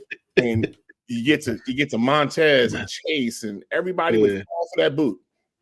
And Dietrich Wise is just standing right there waiting on him. Like it's a good thing to see. Yeah, I got a cut up of him from last year, and that was something that I mentioned, that he did that really well. That edge, that setting that edge thing, he takes that very seriously. He takes it very, very seriously. Real quick, House. So like, just think about this, House. If the center is 0, and in between the center and guard is 1, the guard is 2, in between the guard and the tackle is 3, and so forth on both sides of the center. So those are the techs. Usually a 4-3, maybe more 3 tech D tackles. 5-man front, you'll have a 0, 3-man front 0, so forth. So most guard is straight on the center. If he shades weak or strong, it depends on the thing. But it's essentially where gap from the center's head. Center's head is 0, and you just go out either direction. Yeah. And on the offensive side is left side odd and right side is even. Yeah. So I also think who had a good game after watching it back is Johnny Newton, right? It seems like this role that he has, it really fits him, right? And I was kind of thinking about, I wonder how he's going to feel, because like through the whole summer, I didn't even really realize that he's not going to be starting, right? I didn't realize that till the depth chart came. I was like, hold on. I said, oh yeah, he ain't starting over Payne or Kinlaw, right? So I'm like, he's going to have to come off the bench. I mean, he started off the bench last year, but then he played when Allen got hurt. But he looks so much better at like he's not having to take on double teams. He's not, he's just quicker. He's like his hands is better. He's looking stronger than what he looked last year. But what was your impression on Johnny Newton? He did his job. And I think a couple of reasons. He had a full off season. Remember, he was hurt. He missed a lot. He missed most of camp with his foot. And you're seeing those sort of things like he wasn't there, and he finally got into it. And then the way the defense was trending, they were light up front. And then that's when teams started running down his head, and he's getting duo blocked, and he wasn't never truly 100%, even though he was playing 100%. Now you see him at 100% where he can't be duo blocked. And if you try to duo block him, you're going to get it from somewhere else. So I think he's allowed to be on those threes and more to those fives where he can shoot that gap. You got one gap, get upfield, where if he's trying to read and necessarily look and try to engage and try to keep two, like that's not his game. That's never been his game. You look at his tape in college, he was a one gap. He was getting up.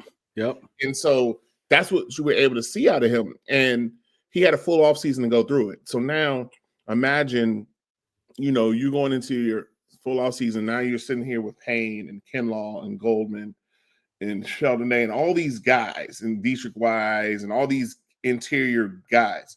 Who better to learn from? And so you can get your things. And I think Tap really got a full off season to work. He coaching his butt off, bro. And Tap's my guy. Like if coaching his butt off, man. There's a lot of cool and collected guys, then there's Tap. Tap's a talk. Like, that's a Florida boy. He love to talk. But he coaches his butt off with those guys. And you see that work in Johnny Newton. And I think A, being healthy all offseason, and B, allowing to be what he should be, a one-gap penetrator. And that's going to pay dividends when you get to these more passing prolific teams, when now he's going to press that pocket from the front. So that's probably the biggest thing you saw out of him. But he was just healthy. Like he's just healthy, and he's been learning around all these other guys. Yeah. The cornerbacks, man, big question. Is Marshawn going to be healthy?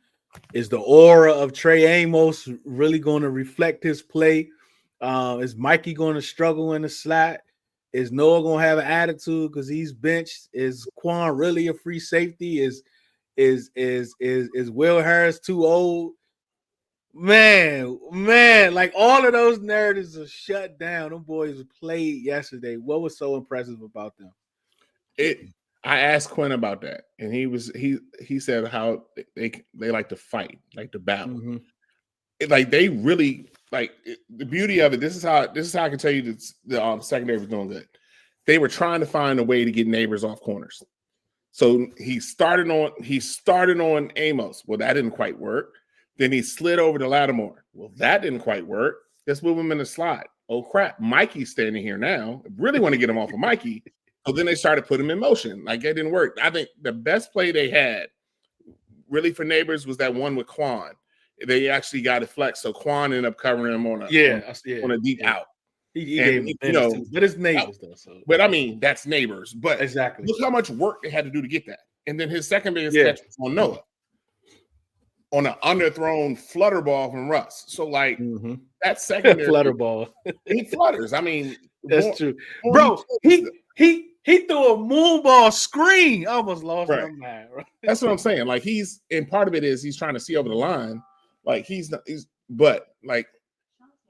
just how it is. But however, that secondary can go. And now you get to see him play press.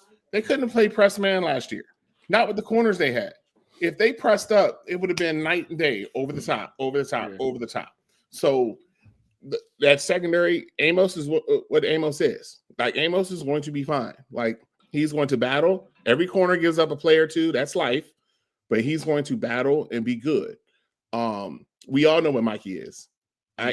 Mikey's one of the leaders on that defense. Mikey's not backing up from anybody.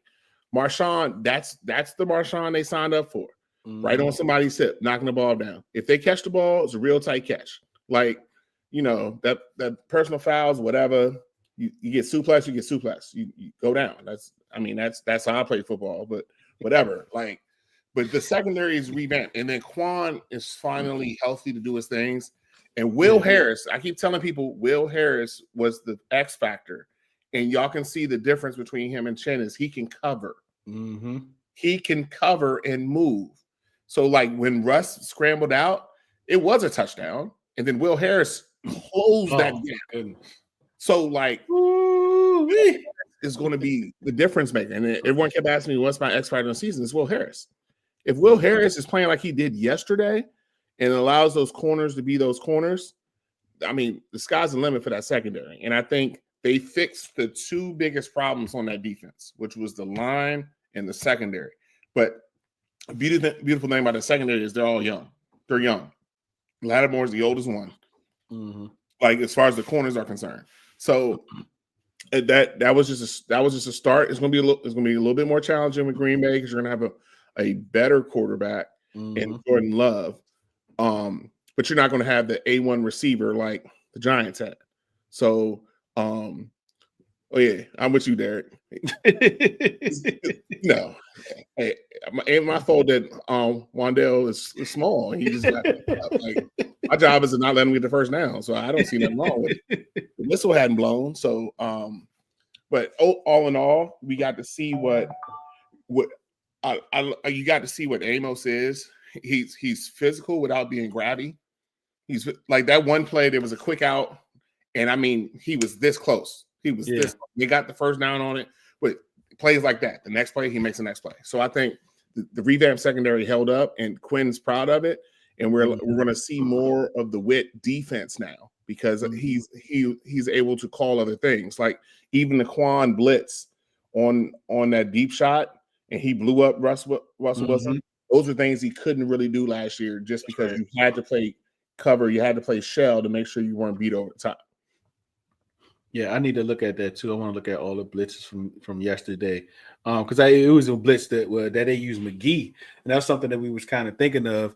Would he be in some of those blitzing packages to kind of bring some pressure, and he did. All right, so let's flip to the other side. Hey, bro, yo, Larry Tunsil is a vibe, bro. You see his latest Instagram post?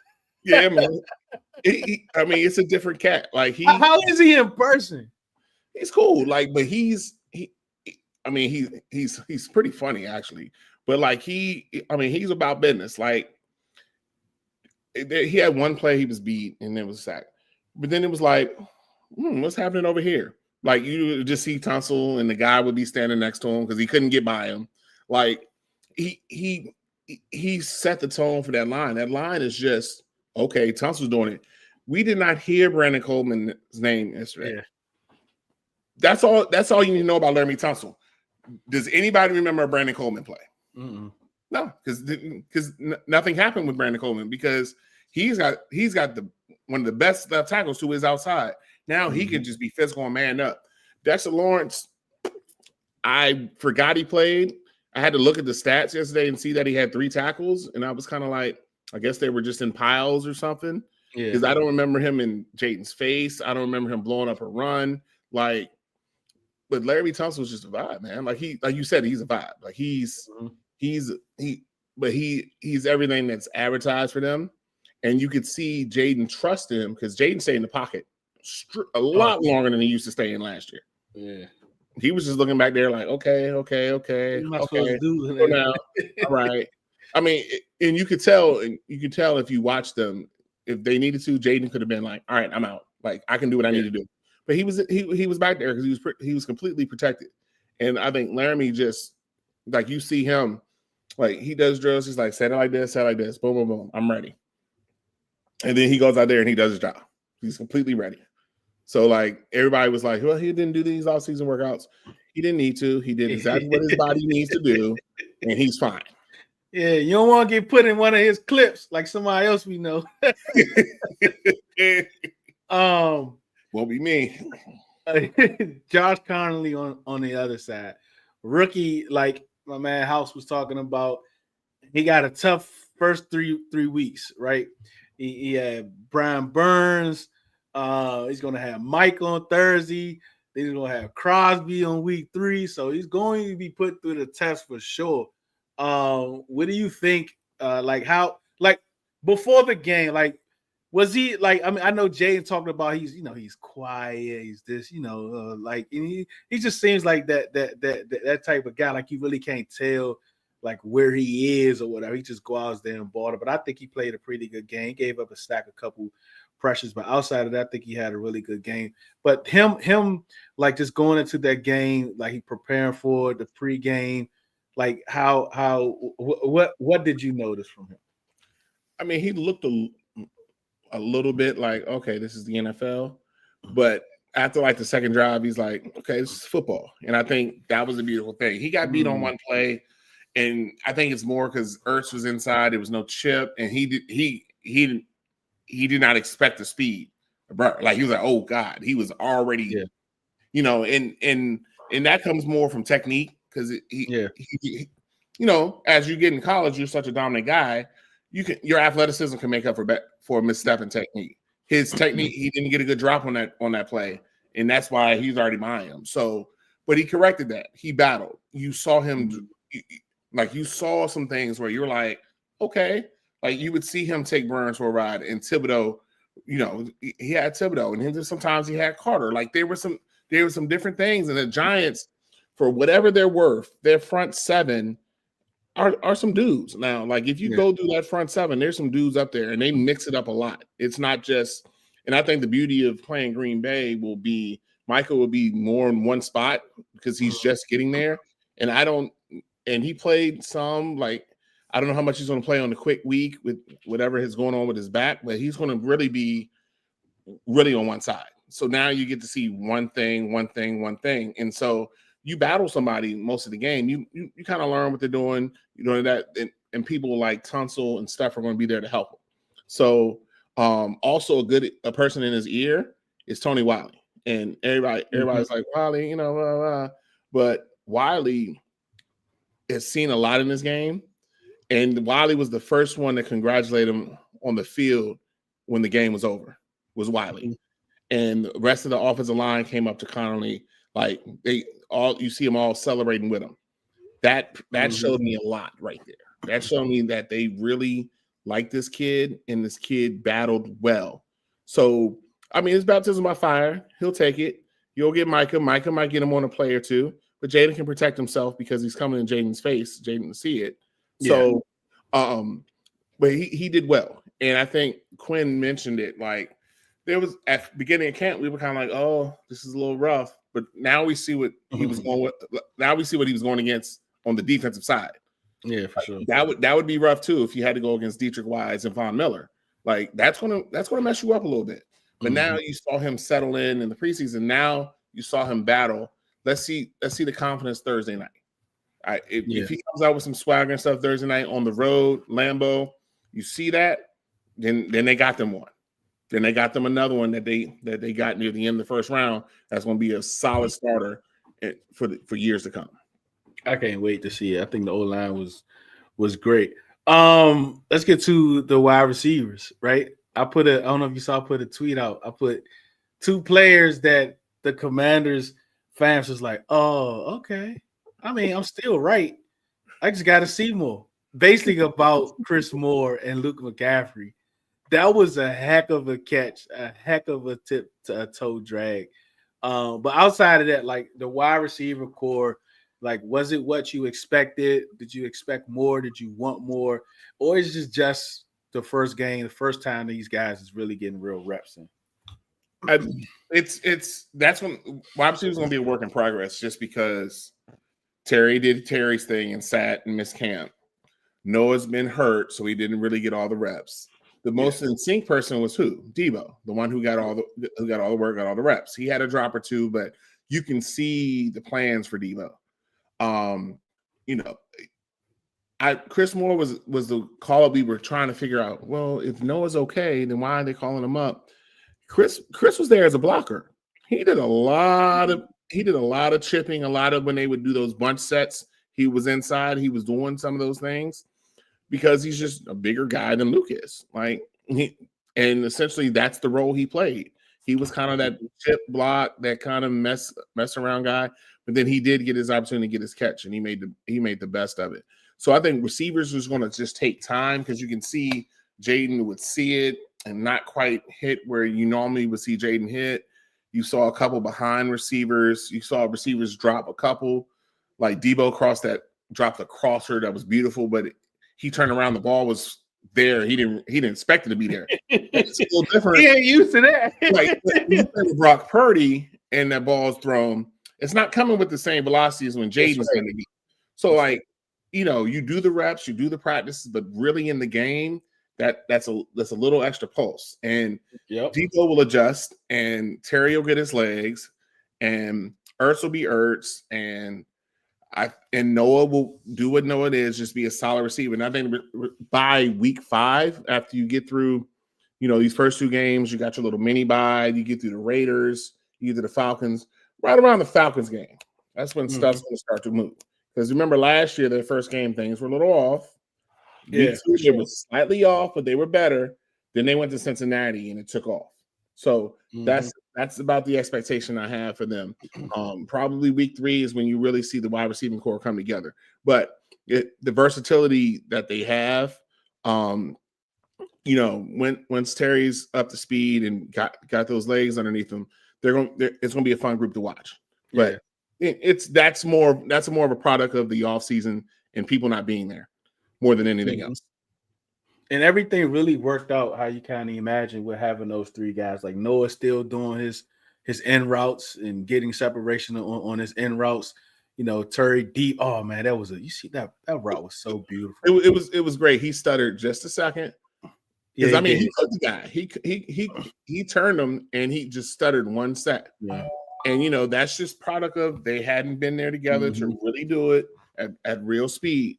But week 3 that come back, that's going to be a walk-in touchdown because it was set up just like the Debo reverse was set up all game. And I kept telling, I sit next to Lake in the press, and I'm like, that orbit motion, this reverse is coming. Reverse is coming. I said it 3-4 times and then it hit it. I was like, I told you he's been setting it up all day.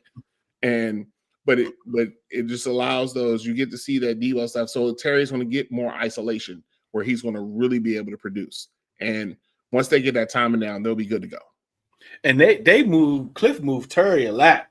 Yeah. Yesterday. It wasn't just on one side. Yeah. He moved them a lot. The running backs. Before Austin Eckler. I think let me know how you feel about this. I think Eckler, if JCM continues to ascend, I think and will benefit the team more if Eckler begins to go back to what he came here to really do, is to be that third down guy, passing situation guy, and that can help him the longevity throughout the year. Do you think that it's not so much like I think he had like 33 snaps, something like that. So even though his snaps might decrease, that's not to say that they don't trust him or they bent whatever. That's just to give him that longevity and really be able to get more out of him. Because I think all the running backs played really well. Even when McNichols came in to kind of put the game away, he was running that rock pretty hard. So I think they all. But as far as the running backs and like Chris Rodriguez and all, like what was your expectations for them, and do you think they fared well? The running backs fare well. I personally would have Chris Rodriguez up every game, just because of Eckler's injury concerns. Not that Eckler's performance is going to be Eckler's performance. I think he showed what he can do. Like he can still run the ball when needed. He is an amazing pass blocker. Like that, I think people forget about that thing. He can really pass protect. And then you saw on that second and long, that reception he had and the plays he made. Yeah. That's Eckler's influence. Now, is Eckler a starting running back in 2025 NFL? No. But he's going to be the starting quarter running back for now until JCM just gets more comfortable, more used to the physicality, more in the playbook. Because they know if Eckler's out there, they can trust what Eckler's going to do. Mm-hmm. Now, he may not make the home run play that JCM will, but he can make a lot of home run plays. McNichols is not going to make the home run play as JCM, but McNichols will blow you up on a block. Yeah. And he'll do what he needs to do. And Lynn trusts both of them. So JCM is more of a learning curve. That's why he just wasn't handed the keys. Like, you're the guy. Like, he doesn't need to be the guy at the moment. Like, they had what, 6 different rushers yesterday? You had 3 running backs. You had Debo. You had Jaden. Like, I'm sure that there's going to be an end around of Terry in there. It's going to happen. Everybody's going to have to jet the Debo, and next thing you know, it's Terry out the back door. Like, Jalen Lane's going to get one in there somewhere too. Like, there's a lot of into that. So I think, to answer your question, it's going to end up trending that way. But it's best for it to start with Eckler, just to let Eckler do that, because those first times of the game, he's not going to be rattled. He's going to be where he needs to be. He's a veteran guy. Like, he'll do what he needs to do. And then you saw it. Like, Eckler kind of had the first quarter. JCM kind of had the second quarter. Like, third quarter JCM. Then they do McNichols in there. Then it was Eckler. Then the JCM, you finish the game. So they do it like that. It's kind of how it's going to be Cliff's approach. But Eckler is going to be the starter right now, just because he's going to be able to do everything they need. He's not going to just keep running A-gap power all day, but he's going to be able to run. He's going to run inside. He can run out of pistol. He can run out of shotgun, which was the previous starting running back's issue. He couldn't run out of shotgun. But the previous running back. I just said it like that, and being I got you. being presidential, politically correct. But that was his issue. He couldn't run. He really couldn't run from shotgun. He couldn't run from the side because he never did. So Eckler is able to do all those things, and that allows JCM to do what he needs to do. And you saw the home run ability of JCM. And I think everybody was like, hey, he's a starter. He's a starter. He's playing. He's going to get carries. He's going to get plays. He doesn't have to be able to start. Oh, that's good, Derek. That one dude that's in San Fran. I like that. I like that. Thank you, House. I appreciate it, buddy. Like, earlier, House had, like, he said he used to go to RFK in the 60s and 70s, and he was just telling us, like, a lot of their draft picks, when they was drafting some real older guy. I was like, man, he like an encyclopedia on here. But I appreciate you for joining, House. But yeah, man. So, like, overall, I mean, do we need to talk about Jaden or? Jay, I think the beauty of this game, and I think where this team is turning to, is Jaden don't have to be Superman every week. Yeah, he can be Clark Kent, and yesterday he was Clark Kent. There was the flashes of it when he needs. Yeah. I think the beauty of him is when he needs it, he can do it. Like, but Washington doesn't always need him to do it to win. And I think those newer additions are adding to this roster. It doesn't have to be a last-minute drive from Jaden. Terry's got to go make this miraculous catch. It ain't got to be that. Like, the defense played an A- game. The offense was a C game. And the Giants weren't close. And for whatever the Giants are, they are an NFL franchise with multiple first-round picks and people who are paid money to play. They have a top 10 receiver. They have an amazing defensive line and pretty solid defense overall. Were a threat yesterday, and Washington was nowhere near their best game. That is your takeaway. So you say Jaden was Jaden. Yeah, he was a little off. I mean, there's excitement in Jaden because Jaden gets to play real football. Remember, the last real football game he played, he lost, and he was pissed. Right. So, like, he's a kid who wants to play football. So this is his time to play football. Of course, he's going to be excited. Boom. He overthrew a couple things. Some things for fastballs didn't quite need to be. Like, he had some runs where he maybe didn't need to take the hit, but it was like, okay, I got hit now. It's football. I'm fine. Yeah.